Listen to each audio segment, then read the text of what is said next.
Breakups are supposed to be simple, unpleasant, emotional, maybe awkward, but simple. You talk, you separate, you move on.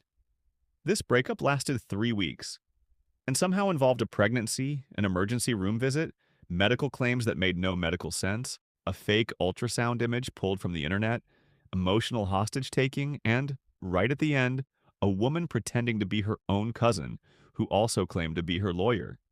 And the unsettling part is this: at every step, there was just enough plausibility to make walking away feel wrong.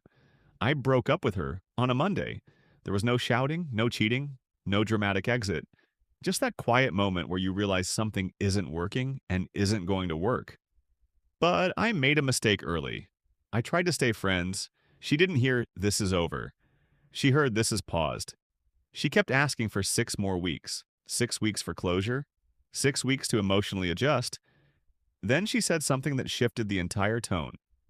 She told me I was her last chance at dating. She was 28. And suddenly this wasn't about compatibility. It was about fear, about time, about pressure. Friday came. She showed up unexpectedly. She stood there, calm, almost rehearsed, and said, "Hello, I'm going to let you go, but I want you to know I'm pregnant." No buildup, no emotion, just a statement. Then she left. I barely had time to process it. The next day, Saturday, she called. She said she was going to the emergency room. Later that day, she called again.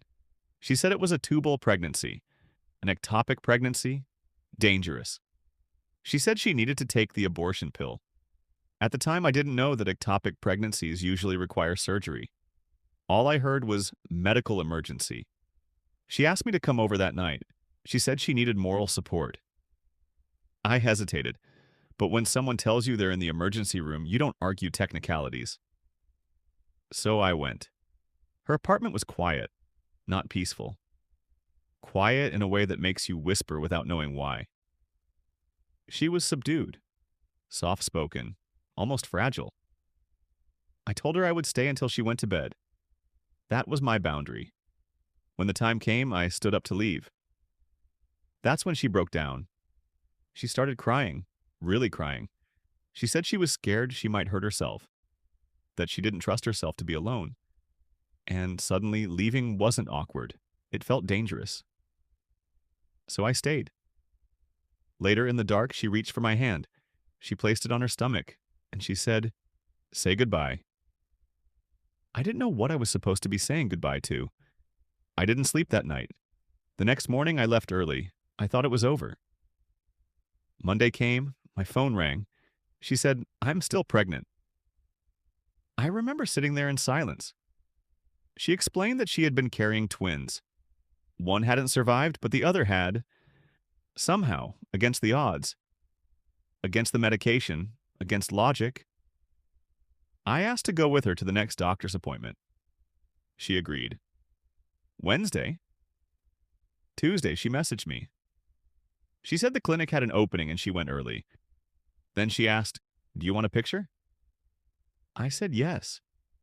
She sent it, an ultrasound image. But something didn't sit right. No name, no date, no clinic information. I asked her about it. She said they emailed it to her with all identifying information removed. It made just enough sense to quiet the doubt. For about 2 days. A friend looked at the image. 5 minutes later, he found it online.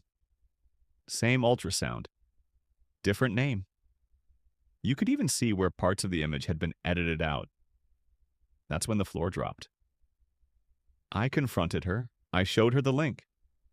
She didn't deny it. She attacked. She said she couldn't believe I would believe the internet over her. She said my child would never know who I was. The next day, she emailed me saying her lawyer would be in touch. The day after that, another email. She said she was going to have the abortion, but I needed to pick her up and pay for it. 5 minutes later, another email. If I didn't respond, she would keep the child. That's when I stopped engaging emotionally. I told her I had found the image. I told her the odds of her story being real were about 1 in 500,000.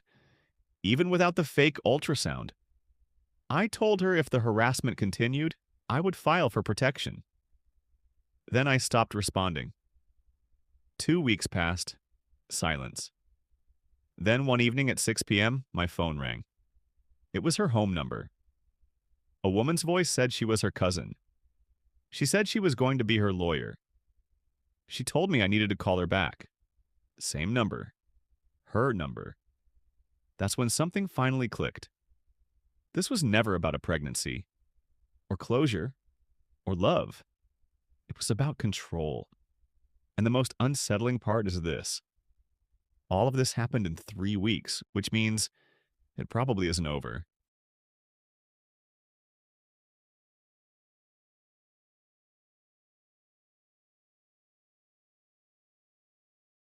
I blocked the numbers I knew about and tried to reset my life back to something normal.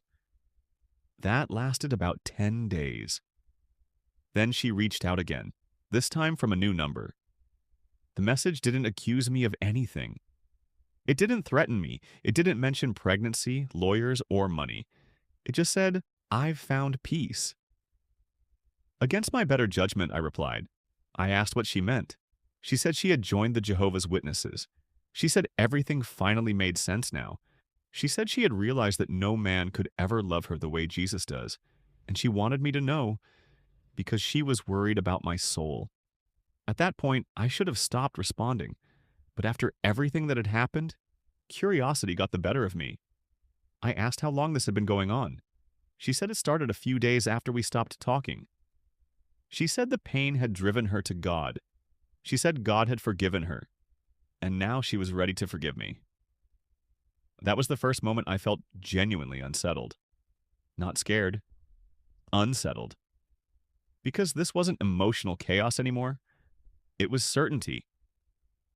She asked if we could meet. She said not as a couple. Not even as friends. Just so she could share the truth with me. I said no. She said she understood. Then she said something that made my stomach drop. She said Jehovah had told her we still needed to speak. Against all logic, against every instinct I had, I agreed. But only in public. A cafe, midday, crowded. I told myself that if things felt strange, I would leave immediately. She arrived early. She was dressed differently, more conservative. Muted colors, hair pulled back. She was smiling in a way that felt rehearsed, peaceful, but intense. She didn't ask how I was. She told me she was saved. She told me the chaos of the last few weeks had been Satan trying to pull her away from the truth. She said the pregnancy, real or not, had been a test. She said losing me had been a blessing because it had led her to Jesus. Then she leaned forward and said something I still can't quite believe. She said she finally understood why our relationship hadn't worked. It was because I wasn't spiritually ready. She said she could help me. She reached into her bag and pulled out magazines. Not one. Several. She slid them across the table like evidence. She told me I could start with those. Then she opened one and pointed to a passage in the book of Revelation. She read it out loud. About destruction. About an angry, red-eyed Jesus. About the end of false believers. People at nearby tables started to look over. She didn't notice. Or didn't care. She told me the world was ending sooner than people realized. She said only those who accepted the truth would be spared. Then she looked directly at me and said she didn't want me to be destroyed. She said she still cared about me. Just not in a human way anymore. In a spiritual way. That's when I stood up. I told her this wasn't appropriate. I told her I didn't want the magazines. I told her I wasn't interested in being recruited into anything. She stayed seated, calm, smiling. She said rejection was expected. She said even Jesus had been rejected. She said she would pray for me. I took a step back. She stood up suddenly. And for just a split second, the calm dropped. She grabbed one of the magazines and pressed it into my hand. She said I would come back. She said everyone comes back when the fear sets in. That's when I walked away. I didn't run. I walked straight out of the cafe, into the street, without looking back. By the time I got home, I had blocked the number. I blocked every number I hadn't already blocked. I blocked her email addresses. I blocked her on every platform I could think of. And then I sat there holding a Watchtower magazine I didn't remember agreeing to take. I threw it away.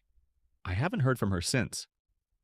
But after everything that happened, the pregnancy, the lies, the threats, the fake lawyer, and now religion arriving like the final plot twist, I've learned something important. When a story keeps escalating instead of resolving, the only winning move is to leave the story entirely.